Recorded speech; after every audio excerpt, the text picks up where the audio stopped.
Okay, आज हम लोग पहला प्रोग्राम बना रहे हैं और जो आईडी मैं यूज़ कर रहा हूँ उसके लिए वो आईडी है कोड ब्लॉक्स। ओके, तो यहाँ पे ये इंटरफेस है इसका, और नई फाइल क्रिएट करने के लिए हम यहाँ से क्लिक करेंगे एम्प्टी फाइल पे। एक बेसिक आज स्ट्रक्चर हमने एनालाइज करना है कि एक सी प्रोग्राम का स्ट्रक्चर क्या होगा, तो उसके लिए ये प्रोग्राम मैं आपके साथ डिस्कस कर रहा हूँ। जो भी डाउट्स होंगे वो हम क्लैरिफाई कर लेंगे। और सबसे पहले तो यहाँ देखते हैं कि जो इंटरफेस है वो कैसा है, और सी के लिए सिंपल सा प्रोग्राम बनाएंगे तो कैसे बनाएंगे। तो यहाँ पे हमारे पास सबसे पहले शुरुआत करते हैं, तो यहाँ पे हमारे पास आता है वो आता है प्रोग्राम की बिगनिंग, और प्रोग्राम की बिगनिंग में हम करेंगे इंक्लूड सेक्शन, यहाँ पे शुरू करेंगे। तो उसके लिए यहाँ लिख लेते हैं इंक्लूड। अब इंक्लूड के लिए हमारे पास जो हेडर है वो है स्टैंडर्ड इनपुट आउटपुट, तो stdio और .h हेडर फाइल के लिए लगाएंगे। ये सी का जनरल सिंटैक्स है, तो यहाँ पे हमारे पास आ गया इंक्लूड stdio। अब या तो हमारे पास हम यूज़ कर लें void main, है ना, या फिर हम कर लें int main। तो मैं यहाँ void main यूज़ कर लेता हूँ, और void main के बाद यहाँ पे मैंने इसको शुरू कर दिया। यानी हमारे पास अगर प्रोग्राम में देखें तो यहाँ पे हम जो भी राइट करेंगे वो यहाँ इसके बीच में राइट करेंगे मेन फंक्शन में। यानी दो सेक्शन है सी प्रोग्राम के स्ट्रक्चर को लेके। एक तो void main से पहले का हिस्सा जो हमारे पास आएगा ये वाला सेक्शन, तो ये सेक्शन हमारा कहलाता है, वो कहलाता है हमारा इंक्लूजन वाला, और जिसमें ग्लोबल डेफिनेशन रहती हैं, वो धीरे धीरे हम सीखते जाएंगे। और फिर आता है हमारे पास मेन फंक्शन जिसमें हम प्रोग्राम लिखते हैं। तो यहाँ पे एक सिंपल सा प्रोग्राम लिख लेते हैं, जैसे कि आपके है ना यशवंत कनितकर में टर्बो सी में होगा, वो होगा प्रिंट एफ, और यहाँ लिख दिया हमने सिंपल, डबल कोड हम लगाना नहीं भूलेंगे इसके लिए, और वो है हेलो वर्ल्ड। ओके, तो यहाँ पे हमने इसको टर्मिनेट भी करना है, और ये टर्मिनेटर है हमारा। अच्छा, इसमें हम गलतियाँ करके भी देखेंगे कि हमने गलतियाँ क्या की। जैसे अभी प्रिंट एफ लिखते हैं तो यहाँ पे हमने इसको ख़त्म कर दिया। अब इसके लिए हमें क्या करना पड़ेगा, फिर यहाँ पे हम आएंगे और पहले प्रोग्राम को क्या करेंगे, बिल्ड करेंगे। तो बिल्ड करेंगे तो ये हमसे पूछेगा फाइल का नेम देके, तो यहाँ पे मैं फाइल का नेम दे देता हूँ, और फाइल का नेम दे देता हूँ फर्स्ट प्रोग्राम, है ना, और फाइल का नेम दे दिया यहाँ फर्स्ट प्रोग्राम, और इसको क्या कर दिया, इसको कर दिया सेव। अब ये सेव होने के बाद आपका ये जो सेक्शन जो हाईलाइटेड हो गए हैं या ग्रीन कलर से हो गए हैं, तो वो आपके यहाँ पे हमारे पास ये बताते हैं कि कुछ कीवर्ड हैं। धीरे धीरे हम ये भी सीखेंगे कि सी में क्या क्या कीवर्ड्स हैं। अब इसमें एरर किया है तो हम देखते भी हैं, एरर हमने तो अभी इंक्लूड किया था। अब इसको हमें क्या करना है, बिल्ड करना है। तो बिल्ड करेंगे तो यहाँ आ गया वार्निंग, आ गया एरर, आ गया यहाँ आ भी रहा नीचे सेक्शन में। ये जाएंगे तो यहाँ पे बिल्ड मैसेज में आपके पास मैसेज आते जाएंगे। तो अब हमने इसको देख लिया, हमारे पास करेक्ट सिंटैक्स क्या है, वो है प्रिंट एफ। और जब इसको बिल्ड अगेन, क्योंकि जब भी कंपाइल करने का मतलब है बिल्ड करना, और यहाँ पे जब हमारे पास बिल्ड फिनिश 0 एरर 0 वार्निंग आ जाएगा, तो इसका मतलब हमने जो प्रोग्राम बनाया है वो ठीक बनाया। अब इसको क्या करेंगे, इसको करेंगे बिल्ड एंड रन। या तो रन कर लीजिए अगर बिल्ड किया है, नहीं तो बिल्ड और रन करेंगे तो एक साथ। अब एक और स्क्रीन खुल के आ जाएगी जहाँ पे ऊपर में आपको इसका आउटपुट मिल जाएगा। इस स्क्रीन को बंद करेंगे तो वापस हम यहाँ पहुँच जाएंगे। ठीक है, तो अब हमारे पास इस प्रोग्राम से थोड़ा सा और अच्छा प्रोग्राम बनाते हैं। जैसे हमने कहा, हमने ले लिया, डिफाइन कर लिया लोकल वेरिएबल, वो हमने कर लिया ए, बी और सी, 3 वेरिएबल हम यहाँ ले लेते हैं। और यहाँ पे हमने प्रोग्राम के लिए चलिए मैसेज दे देते हैं यहाँ प्रोग्राम में, और वो मैसेज दे देते हैं हम प्रोग्राम फॉर एडिशन। चलिए सिंपल प्रोग्राम हम यहाँ शुरू करते हैं। अब हमारा टारगेट यहाँ है कि हम यूज़र से इनपुट लें। वैसे तो हम यहाँ पे सीधे सीधे वैल्यू स्पेसिफाई कर देंगे। चलिए तो वैल्यू स्पेसिफाई करके भी यहाँ कर लेते हैं। सबसे पहले यहाँ वैल्यू ले लेते हैं 5, और इसमें हमने वैल्यू ले लिया, इसका ले लिया 6।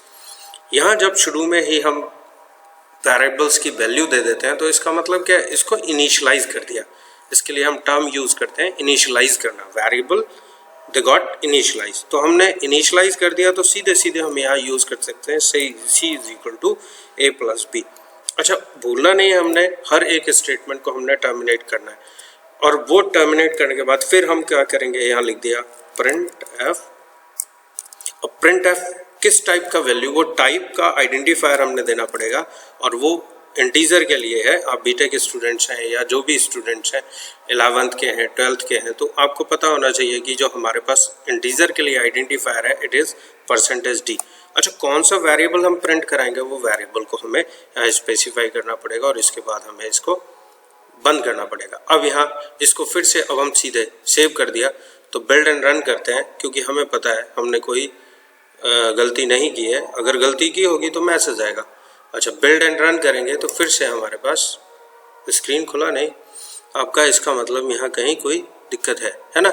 यहाँ देखिए हमने क्या किया है, यहाँ सेमीकोलन इसको टर्मिनेट नहीं किया, तो यहाँ टर्मिनेट कर देते हैं। अब आएगा, इसका मतलब धीरे धीरे आप देखेंगे कि हमारे पास यहाँ तो प्रोग्राम एडिशन और लास्ट में इसका रिजल्ट आ रहा है। रिजल्ट उतना सोफिस्टिकेटेड नहीं दिख रहा है, तो हम इस आउटपुट को क्या कर लेते हैं, मैनेज कर लेते हैं। और यहाँ पे प्रोग्राम फॉर एडिशन, और यहाँ आ गया /n, और यहाँ लिख दिया एडिशन ऑफ एबव नंबर्स और इक्वल टू लगा दिया, जिससे हमें पता चलता रहे कि हमारा एडिशन यहाँ। ये /n एक लाइन का आपको टैब प्रोवाइड कर देगा जब प्रोग्राम आप, तो इसको फिर से हम बिल्ड कर लेते हैं। यहाँ हमारे पास सक्सेसफुल भी बिल्ड हो गया। अब इसको हम रन कर लेते हैं। रन करेंगे तो हमारे पास यहाँ आंसर आ रहा है प्रोग्राम फॉर एडिशन, और addition of the above numbers is equal to 11। अब नेक्स्ट हमारे पास टारगेट शुरू हो जाता है कि हमने यहाँ तो इनिशलाइज किया था। इनिशलाइज करने की बजाय हम क्या करें, यूज़र से रीड करें, क्योंकि हमें प्रोग्राम कैसा बनाना है, यूज़र इंटरेक्टिव। तो यहाँ पे लिख दिया print f program for addition. एक प्रिंट स्टेटमेंट और राइट कर देते हैं, प्रिंट एफ, क्योंकि हमने इंटीजर ले रखा है तो हमें क्लियर कट मैसेज देना पड़ेगा यूज़र को। तो हमने यहाँ लिख दिया print f enter two integers to add. अब यूज़र के पास मैसेज आ गया। अब जब यूज़र मैसेज इसको देखेगा, अभी भी हमने यहाँ गलती छोड़ दिया, सेमीकोलन हमने लगाना है, ठीक है। ये आ गया स्कैन एफ, और यहाँ हमारे पास आ गया स्कैन एफ। आने के बाद हम अब दो वेरिएबल्स को रीड करेंगे, तो दो वेरिएबल्स को रीड करने के लिए उनका टाइप देना पड़ेगा। यहाँ आ गया %d, यहाँ भी आ गया %d। अच्छा, किसके एड्रेस पे, तो एड्रेस को हम स्पेसिफाई करते हैं किसकी हेल्प से, %, और ये आ गया दूसरा %b। एक वेरिएबल जो पहली वैल्यू होगी वो a के एड्रेस पे स्टोर हो जाएगी, दूसरी वैल्यू होगी वो b के एड्रेस पे स्टोर हो जाएगी, और हमारे पास एडिशन आ जाएगा और हमारी वैल्यू प्रिंट हो जाएगी। सिंपल। अब ये यूजर इंटरेक्टिव प्रोग्राम है। फिर से इसे बिल्ड कर लेते हैं, इसे रन करा लेते हैं। यहाँ आपसे पूछ रहा है कि दो वेरिएबल्स आप दे दो, तो 2 एंटर किया, 3 एंटर किया, ये आ गया 5, ठीक है। अब फिर से इसे रन करा लेते हैं आपको, क्योंकि जब आपने प्रोग्राम बनाया तो कई सारे आउटपुट चेक कर लो, 6 और 7, इसका मतलब आपका प्रोग्राम ये ठीक से रन कर रहा है। तो ये हमारे पास पहला प्रोग्राम था। धीरे धीरे हमने इसको बड़ा करते गए थ्रू आउट डिस्कशन। यहाँ हमारे पास ये शुरू में क्या है, इंक्लूड सेक्शन, वॉइड मेन से पहले या मेन फंक्शन से। आप वॉइड मेन से कंफ्यूज मत करो, यहाँ मैं इंट मेन राइट कर देता हूँ, और यहाँ इसका इंटीजर वैल्यू जब रिटर्न करेगा तो यहाँ मैं इसको रिटर्न करा लेता हूँ। वो क्या करा लेता हूँ, रिटर्न 0। तो उससे कंफ्यूज करने की ज़रूरत नहीं है आपको, ठीक है। यहाँ फिर से बिल्ड कर लिया मैंने, यहाँ फिर से रन कराऊंगा। मुझे लगता है आईडी ये स्टिक काम कर रहा है, और यहाँ मैंने कर लिया 4 6, आंसर आ गया आपका 10। तो ये भी वर्क करेगा। इसका मतलब आप याद रखो कि हमारे पास एक तो मेन फंक्शन है हमारा, और मेन फंक्शन से ऊपर जो प्रोग्राम का हिस्सा है उसमें हमारे पास इंक्लूड स्टेटमेंट रहेंगे, मैक्रोज रहेंगे, जो ग्लोबल डेफिनेशंस है वो रहेंगी, और फिर आता है हमारे पास मेन फंक्शन। मेन फंक्शन में हमारे पास, क्योंकि हमारा जो सी है वो प्रोसीजरल लैंग्वेज है, प्रोसीजरल लैंग्वेज का मतलब हमने स्टेप बाय स्टेप पूरा प्रोसीजर दिया। अगर इसका डॉक्यूमेंटेशन हम करना चाहें तो डॉक्यूमेंटेशन यहाँ मैंने क्या किया, यहाँ मैंने क्या डिक्लेयर किया। यहाँ पे मैंने क्या किया, एक प्रिंट स्टेटमेंट मैं दे रहा हूँ, और यहाँ पे मैंने क्या किया है इसको, यहाँ पे मैंने किया यूजर से इनपुट। यहाँ पे मैंने क्या किया, यहाँ पे मैंने किया प्रोसेस,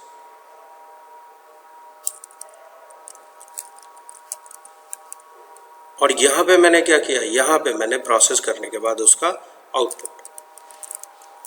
इसका मतलब प्रोसीजर लैंग्वेज में, प्रोसीजरल लैंग्वेज जो हम यूज कर रहे हैं उसमें हमने ध्यान रखना पड़ेगा कि हमारे पास आईपीओ साइकिल है। आईपीओ से मतलब है इनपुट, प्रोसेसिंग, आउटपुट। जब आप इनपुट दोगे उसको ही हमारा जो सिस्टम है वो अपने प्रोसीजर के अकॉर्डिंग मैनिपुलेट करेगा, और मैनिपुलेट करने के बाद आपको आउटपुट देगा। तो ये सिंपल प्रोग्राम है, ठीक है। अभी आप इस पे प्रोग्राम बनाओ, इसी में अगर साइन चेंज कर दोगे, ये प्लस के लिए भी हो गया, ये माइनस के लिए भी होगा, वहाँ आप सब्सट्रैक्शन आ जाएगा। वो डिवाइड के लिए भी आप बना लोगे, लेकिन डिवाइड के लिए आपको क्या करना पड़ेगा, फ्लोट वैल्यू के साथ मैनिपुलेशन करना पड़ेगा। फ्लोट वैल्यू, लास्ट में जो वैल्यू प्रिंट करानी पड़ेगी उसको किस टाइप का लेना पड़ेगा, फ्लोट।